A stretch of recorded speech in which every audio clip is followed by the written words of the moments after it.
Fala, oi gente, eu sou o Anthony e hoje a minha mamãe vai contar sobre mim. Deixa o seu like, deixa muito gostei. Oi meus amores, tudo bem com vocês? Eu espero que bem, eu espero que ótimos. Seja bem-vindo a este canal. Eu me chamo Thaís Francine e no vídeo de hoje eu prometi que ia ser toda terça, todo sábado, dicas de curiosidade. Mas eu senti que eu precisava fazer esse vídeo, contar um pouquinho da história do meu filho.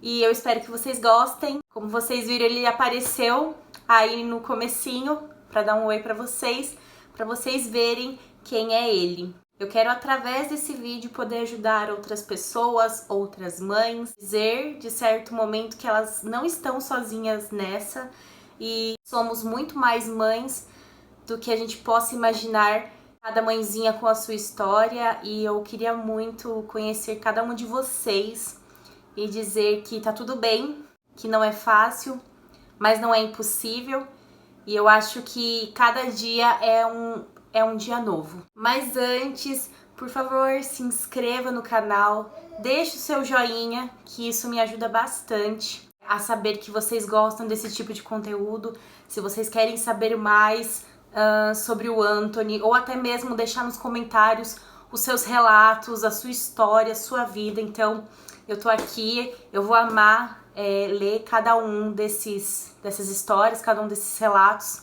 então vem comigo nessa. Então, como eu falei, lá no meu relato de parto, eu conto mais ou menos para vocês entenderem que o Anthony, ele foi para UTI NEL porque ele entrou em sofrimento fetal. E nada mais o sofrimento fetal é quando falta a oxigenação para o bebê dentro da barriga da mãe. O Anthony nasceu à noite e foi rapidamente encaminhado para a UTI NEL, e pela manhã eu ia lá ver ele. Então pela manhã eu iria ver ele, né, e falar com o médico, porque todo dia o médico passava lá e fazia o relatório e falava para cada mãe como tinha sido a noite da criança e tudo mais. Às 10 horas da manhã eu já estava em pé, já tinha tomado meu banho e eu estava esperando para dar o horário para eu poder ver ele. Chegando lá, a nossa história começou. O Anthony foi diagnosticado com uma infecção de intestino, muito comum quando normalmente a bolsa é estourada. Então, a grande chance da criança ter essa infecção quando a bolsa é estourada. Não me perguntem por quê, mas fazendo uma pesquisa rápida você encontra isso facilmente. E então, aquela entrada na UTI NEL, que era somente para ajudar no desconforto dele, porque ele nasceu cansado pela falta de oxigenação, se tornou para 7 dias de internação de UTI por conta da infecção de intestino. E a partir dali eu comecei a ver um pouco do meu mundo desabar, porque não foi nada com aquilo que eu idealizei, não foi daquele jeito que eu imaginei o meu parto. Eu já imaginava que assim que eu tivesse o Anthony, ele ia vir para os meus braços e ele já estaria comigo. Mas enfim, começaram a ser aplicados antibióticos no Anthony, ele teria que ficar em jejum, então ele se alimentaria por soro direto na veia. No seu segundo dia de vida, à noite, eu recebi a notícia pela médica, junto com uma psicóloga, que meu filho havia convulsionado 3 vezes na mesma noite. E isso, mais uma vez, fez o meu chão desabar por completo. Então o médico me falou que ele já estava esperando por essa convulsão e que o Anthony apresentava traços de uma criança com síndrome, algum tipo de síndrome, por ele ter as orelhas mais baixas e os olhinhos mais juntos. Foi aí que realmente as coisas começaram a me afetar de um jeito bem complicado. E, gente, desculpa o fundo dele resmungando com barulho, mas se eu não fizer não vai ter como, não vai sair vídeo, tá bom? Então foi começado a fazer os exames para ver se realmente constava alguma anomalia, vamos dizer assim, ou algum tipo de síndrome, que era o que o médico estava suspeitando de ser.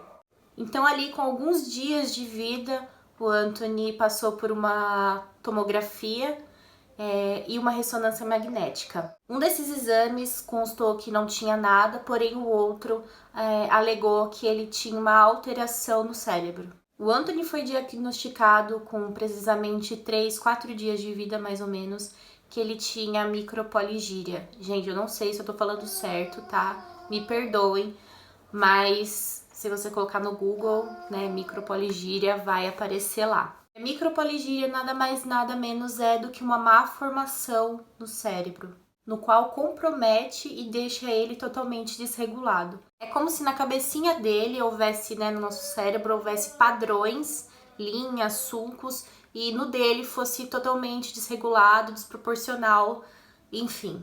E então, mais uma vez, o Anthony foi fazer vários exames. Então, o Anthony fez o teste do pezinho, que toda criança faz, porque ali você já consegue detectar algumas doenças, síndromes, algo que for genético. Nesse exame, nada constou e estava tudo bem.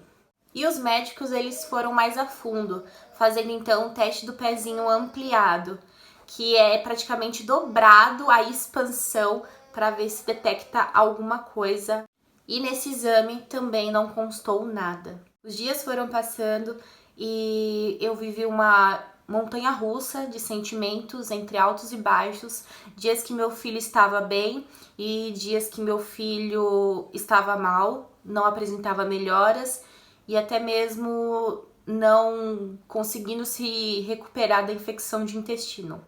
E era uma coisa que me deixava muito triste, porque eu imaginava que meu filho estaria comigo ali assim que ele nascesse, que eu poderia amamentá-lo, pegá-lo no colo, colocar a roupinha que eu tanto escolhi para ele estar, né, no hospital ou até mesmo sair do hospital. E infelizmente eu não consegui fazer isso à primeira instância. Então a única coisa que eu podia fazer era ficar olhando ele pela incubadora e tocando ele com a mão, né? Porque eu ainda não podia pegar ele no colo.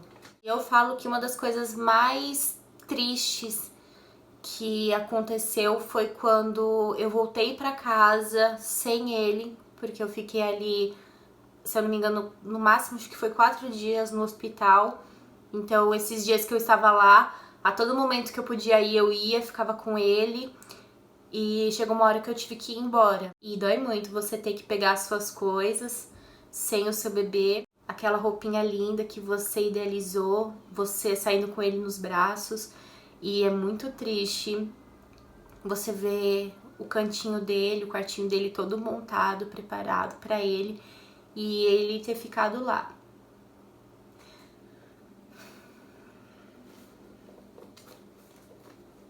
Então eu posso dizer que foram dias horríveis. Eu lembro que a gente ia às 8 da manhã, mais ou menos, 7h30, 8 horas da manhã a gente estava no hospital. E a gente vinha embora às 6 da tarde, 6, 7 horas da tarde. Eu passava o dia inteiro no hospital, sentada na salinha de espera. E de hora em hora eu ia lá, ficava com ele. Às vezes eu tinha que sair porque, né, as enfermeiras pedem.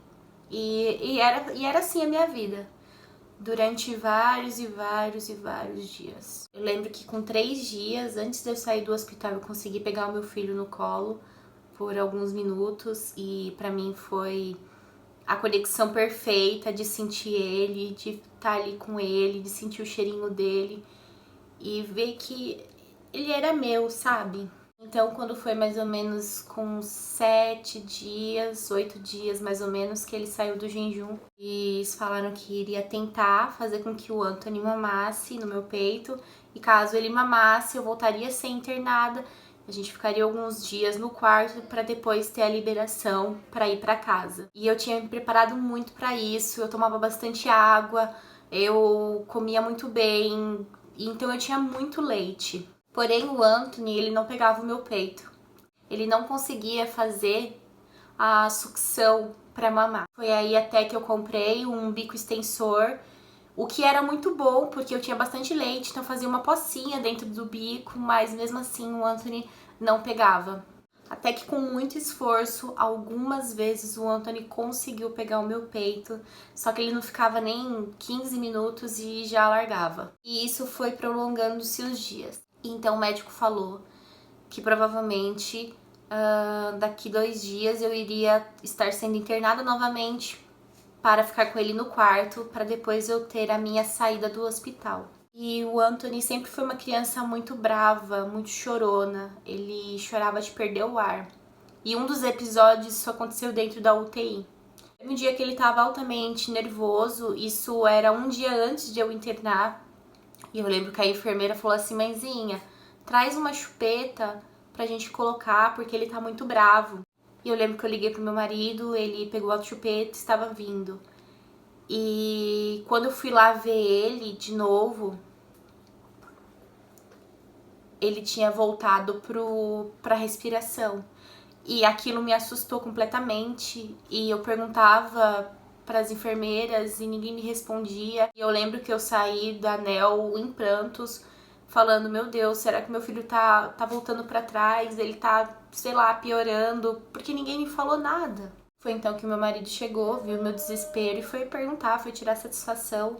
Até então, eles falaram que o médico não estava lá e o médico estava. E pelo meu marido chegar falando que queria falar com o médico atendeu e explicou a situação. Que ele tinha ficado cansado, que ele tinha ficado sem ar. E cogitaram até a ideia de ele ter que usar um oxigênio para respirar. E aí então meu marido veio e falou comigo e eu falei que a única coisa que eu tinha percebido é que ele estava altamente irritado e chorando. E que provavelmente essa falta de ar que tinha dado dele foi de ele tanto chorar na UTI. Mas isso não me impossibilitou e no outro dia eu fui internada no quarto com ele. Ali a gente totalizava 16 dias de UTI e mais 2 dias, se eu não me engano, 2, 3 dias de internação. E eles ainda continuavam batendo na tecla que meu filho só ia sair daquele hospital mamando. E eu lembro que foi bem frustrante porque eu tentava dar o peito pra ele não pegava. E a fono, médica, não sei, falava: mãezinha, você tem que insistir mais, porque seu filho tem que pegar o peito. Eu falei: eu estou tentando dar de mamar pra ele. E ela pegava a boca dele e fazia assim, gente, era... E você viu o quanto ele ficava incomodado com aquilo. Então, depois de muita insistência, a gente falou que a gente ia dar mamadeira pra ele. E a médica passou as especificações de como tinha que ser a mamadeira e mais que depressa foi feito, foi pego a mamadeira e ele começou a mamar loucamente. E então a gente foi liberado do hospital e finalmente a gente podia voltar para casa. E quando eu estava para sair do hospital, eles falaram que qualquer problema era pra gente voltar para lá, que havia muita possibilidade do Anthony ter problemas, tanto de respiração quanto convulsão, e qualquer coisa era pra gente sair e ir direto para lá. Então o Anthony saiu tomando esse remédio para convulsão, tomando vitaminas, tomando fórmula, e não qualquer fórmula, porque também foi diagnosticado que o Anthony tinha um refluxo muito grande. Ele já saiu encaminhado com a neuropediatra e o geneticista. Então eu cheguei em casa com aquele bebezinho pequenininho, indefeso, que ao mesmo tempo era muito forte por ter passado tudo que passou, por várias picadas no pezinho, por vários exames de sangue, por tudo, vamos dizer assim. Então os meses foram se passando, passamos no geneticista, no qual ele nos deu uma guia para fazer um outro exame de genética. Tá ele gritando no fundo. Esse exame de genética era o cariótipo, que é um exame mais profundo ainda do que o teste do pezinho ampliado e o teste do pezinho normal. O exame foi pego o resultado e não constou absolutamente nada. Nesse meio tempo foram feitos diversos exames de sangue, exames auditivos, exame de visão. Foi inúmeros, gente, foi muito exame mesmo. Então, voltando para o geneticista com o resultado do cariótipo normal, ele pediu um outro exame, que era o CGH-HI, um mais profundo ainda. O exame de sangue foi feito, mais uma vez ele foi furado, então o exame ia ficar pronto num período de até 3 meses. E foi quando, aos 12 meses de idade do Anthony, saiu o resultado do diagnóstico. O resultado era síndrome de George, ou delação 22q11, ou velocardiofacial. E para nós, pais inexperientes, pais de primeira viagem, ficamos curiosos em saber o que essa síndrome era. E embaixo da carta havia alguns possíveis diagnósticos que você podia saber que era a síndrome de George. Um desses diagnósticos nada mais era do que a fentapaladino, que é quando a criança tem o céu da boca aberto, que era uma coisa que meu filho não tinha. Só que a gente começou a ler algumas coisas que realmente nos preocuparam muito. Uma das condições que a criança com síndrome de George tinha era o problema no coração. Caso a criança tivesse o problema no coração, as chances dela chegar à vida adulta era muito pequena. Desculpa, gente.